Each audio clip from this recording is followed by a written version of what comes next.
Hello, and welcome to County Perspective, the show that focuses on Frederick County government, local programs and events, and the community that you live in.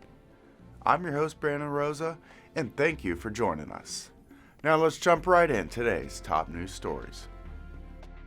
Frederick County Executive Jan Gardner announced 4 initiatives that will be funded through a portion of Frederick County's $50.4 million American Rescue Plan Act allocation. These initiatives protect public health, support the economy, and lift people and families who have suffered from the impacts of the pandemic. Frederick Health will receive 2 awards, $2.5 million to support the health response and $1.1 million to provide service coordination and home-based care for low-income seniors.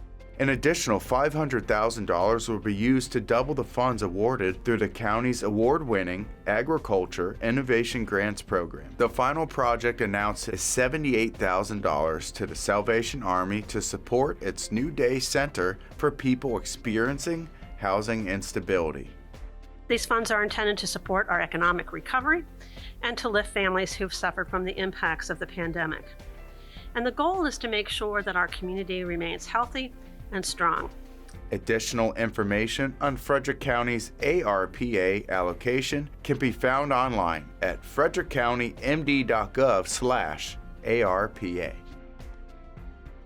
February is a special time in Frederick County. Black History Month celebrates the achievements and accomplishments of people of color. Black History Month began as a week-long observation in 1926, created by Carter G. Woodson, a noted African-American historian. It became a month-long celebration in 1976. The month of February was chosen to coincide with the birthdays of Frederick Douglass and Abraham Lincoln. County Executive Jan Gardner presented a proclamation for Black History Month. To view the proclamation, visit Frederick County MD on YouTube. 2 of Frederick County Fire and Rescue Department recruit classes graduated January 28th. 44 members have now moved into the field to start their firefighting careers. The new firefighters completed over 850 hours of coursework and challenging daily physical fitness conditioning. The 28-week academy classes took place during the peak of the pandemic. Today is the culmination of a long process. Nearly 18 months ago, you began a competitive process against 1,700 other applicants to be standing where you are today as a Frederick County firefighter. Today, I'm proud to say to each of you that you did it. You made it. Congratulations to recruit classes 30 and 31. With COVID-19 still spreading after almost 2 years, many teens are finding themselves online to keep from feeling so isolated. All that screen time puts them at a higher risk of encountering online safety hazards. I was able to speak with Lieutenant Jason Dieter with the Frederick County Sheriff's Office about online safety and how teens and parents can protect themselves in the digital world. Take a look. The internet is a great tool for education and knowledge, and social media platforms can now bring friends closer together with sharing photos and being able to contact each other. Many students are finding themselves online more for virtual classwork, but the internet and social media isn't always friendly. The Frederick County Sheriff's Office handles a wide variety of cyber threats on a yearly basis. Harassment, we get bullying, we get general threats. We also sometimes get requests for sexually explicit either videos or pictures and so on. One big problem about social media is cyber threats tend to be shared amongst others across the country. What we've seen the most of is like threats, like general threats that may have not even started in Frederick County, but could start in the Midwest, threats of a school shooting, threat of an act of mass violence, and it keeps getting shared. And that's what we see often because then students share it with one another and we start getting an influx of calls. If a student is getting cyberbullied, they should report it immediately. Don't be afraid to do so. Well, there's that common misconception of, I'll be known as a snitch. Fear of retaliation, That's one of the things. Fear, not so much fear, they feel that they can handle it themselves, or actually fear nothing will be done if they report it anyway. These days, I would definitely report it. There's so many avenues that can be explored, whether if it's at school, through the school system, through maybe just parental involvement, and when it's necessary, maybe law enforcement does have to become involved. The best thing when law enforcement should be notified is if you feel unsafe. There's been some solicitation, so if the person's like saying, I'm gonna hurt you or I'm gonna do this to you or your family if you don't send me this sexually explicit photo or video, that needs to be reported to police right away. If you're unsure of what police department you should contact, if it's at school, school administrator, again, parent or guardian, if you're unsure, just look up to your local police department and call them. After school, many students like to have their fun with online gaming platforms, but be careful with that. Predators can be lurking there as well. Parents need to keep an eye out on who their child is playing with. One of the other things you want to be aware of is gaming platforms. There's so many different platforms out there, including just online gaming with your computer, that you want to be aware of. A lot of these platforms allow the person to engage, to talk to others who are playing the game with them. And most of the time it's harmless, it's great fun, but I know personally I set the settings up in my house where they can only talk to people they're friends with who we know that they often play with. We don't allow them to talk to anyone outside that group. So parents, what are the best ways to make sure your child is safe online? For parents to be involved with your children, your students, know what they're getting on. If they're requesting to download an application on their cell phone or another device, tablet, computer, or so on, monitor that, make sure it's age appropriate, and go back and monitor their activities, what they're looking at, what they're viewing, and who they're talking to. Yeah, depending on what service you use for your internet, what service you have for your cell phones, depends on what kind of security measures there are. There are ways to adjust that your child or student can only get on for this amount of time. There's two things that you should know. One, you should know the password to their computer, to their tablet, or to their phone. There's other secondary passwords, so if they're using a social media site, you want to know the password to that social media site also.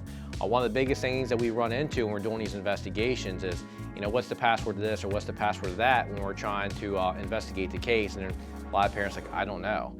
Know these passwords. Don't be scared to take your child's phone, tablet, or device, whatever they have. And remember, if a cyberbully deleted something, the Frederick County Sheriff's Office knows how to find it. We have a lot of investigative techniques, and just because you think something's deleted does not mean it cannot be recovered. We can recover stuff. We will use court subpoenas, search warrants, and every investigative tool necessary to look into these and provide appropriate disposition.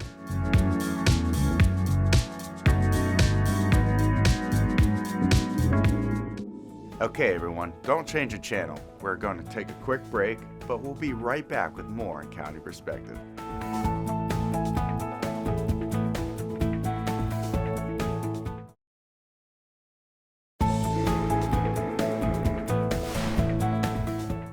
Welcome back to County Perspective. I'm your host, Brandon Rosa. In just a few minutes, we'll find out about the On the Mark Adolescent program, but before we do that, it's time for one of my favorite parts of the show. Let's see who our Pet of the Week is.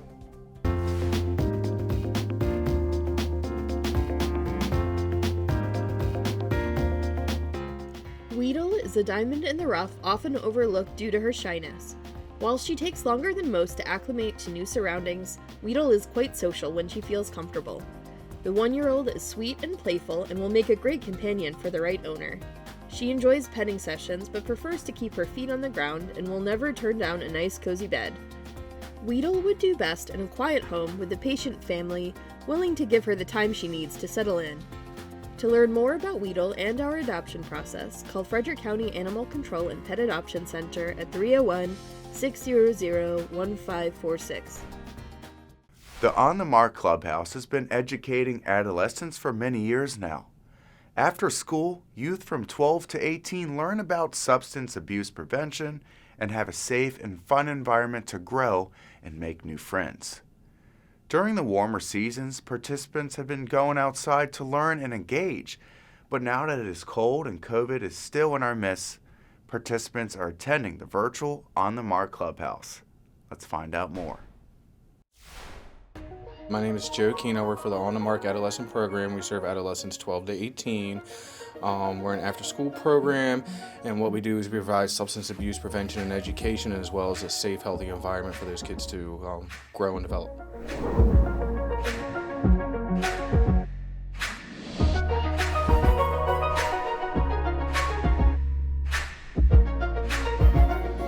Under normal circumstances, we transport from school, so we pick the kids up, when the bell rings, we bring them back here where we have time for snacks and, homework help, that kind of thing. We have a brief discussion, usually based around life skills or substance abuse and prevention education. And then after that, we have free time where we really like to play video games and take advantage of the other stuff in the clubhouse, like the air hockey table, crafts, etc.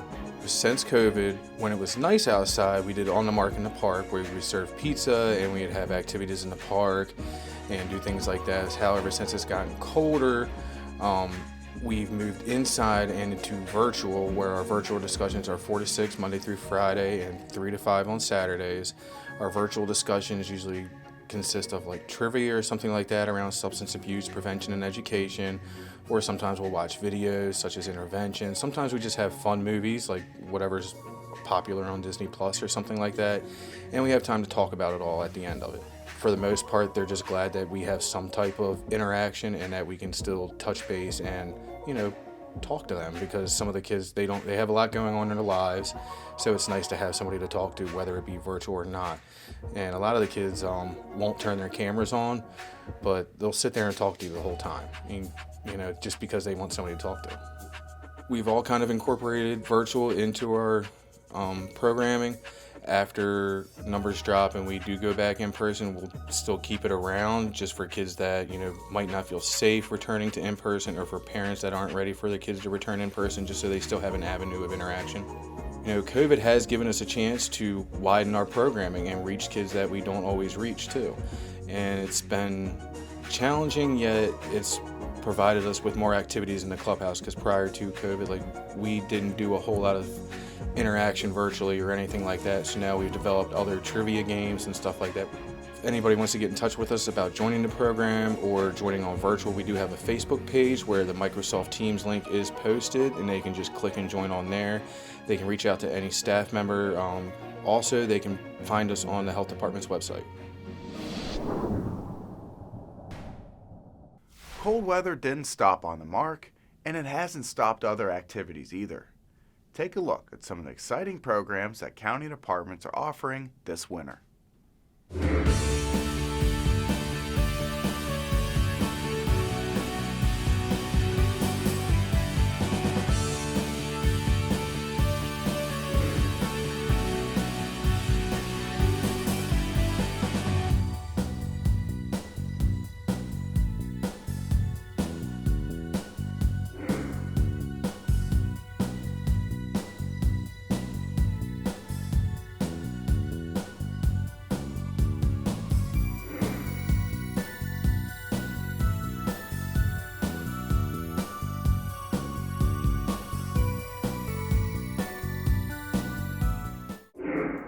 If you would like to find out more about virtual events and programs and activities that are going on in the county, just visit the county's webpage, frederickcountymd.gov. Now, at the end of our show, we want to let our viewers know about other events and important information. Important information like senior tax credit programs for our seniors and rental assistance programs. Let's find out more. The Frederick County Senior Services Division is offering a virtual tax presentation on March 3rd from 1 p.m. to 2 p.m. and on March 21st from 7 p.m. to 8 p.m. Seniors can learn about Maryland's homeowners tax credit, rental service tax credit, county's senior tax credit, county's third-party tax notification program, and more. Diane Fox with the Frederick County Treasury's Office will present the tax information and get you caught up to date on tax credits in our county. To register for the free virtual event, send an email to virtualseniorcenter@frederickcountymd.gov. Some families and individuals are struggling to pay their rent. There is hope. Frederick County government has partnered with the Religious Coalition to offer rental assistance for up to 18 months. Watch this short video to find out more.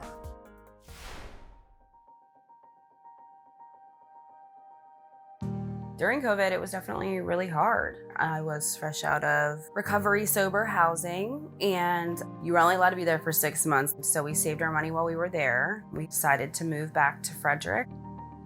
It was hard to find daycare because around here, that's $375 a week. And I couldn't go to work until I was able to put her in daycare. I went to the state and they weren't able to do rental assistance, but they did steer me towards the Religious Coalition, and I reached out and asked what they were available to help with. If I can get them to help me with this, it'll give me a little bit of time to figure out how I'm gonna pay next month. I was really surprised by the reaction I got. Like, they were very open and welcoming to offering me help. People don't always treat former addicts as people. They treated me like a human being. Receiving help from them opened up a lot of possibilities. My future's bright. I am working on my credit. I am going back to school to finish my degree. It definitely has changed my life. I definitely advise anyone having problems paying their rent to contact the rental assistance program at the Religious Coalition because they care and they're there to help. I'm Frederick County Executive Jan Gardner. This year has been difficult for many people in our community. The county has partnered with the Religious Coalition to support families in need of rental and utility assistance. In the past 6 months, we've been able to serve over 1,000 households. These are our families with children, your friends, and our neighbors. In the coming year, we anticipate assisting more than 2,000 households. The county has partnerships with other nonprofits like Housing Frederick and Maryland Legal Aid to help individuals and families facing eviction. Significant rental and utility assistance is possible due to the historic investment from the federal government and a commitment to help people recover from the impacts of the pandemic. Working together, we are able to make life better for people. If you know someone who is in need of rent or utility assistance, please reach out today. That's it for this episode of County Perspective. But don't forget to follow Frederick County on social media in order to keep up to date on important news and events. We'll see you next time for a fresh look from a county perspective.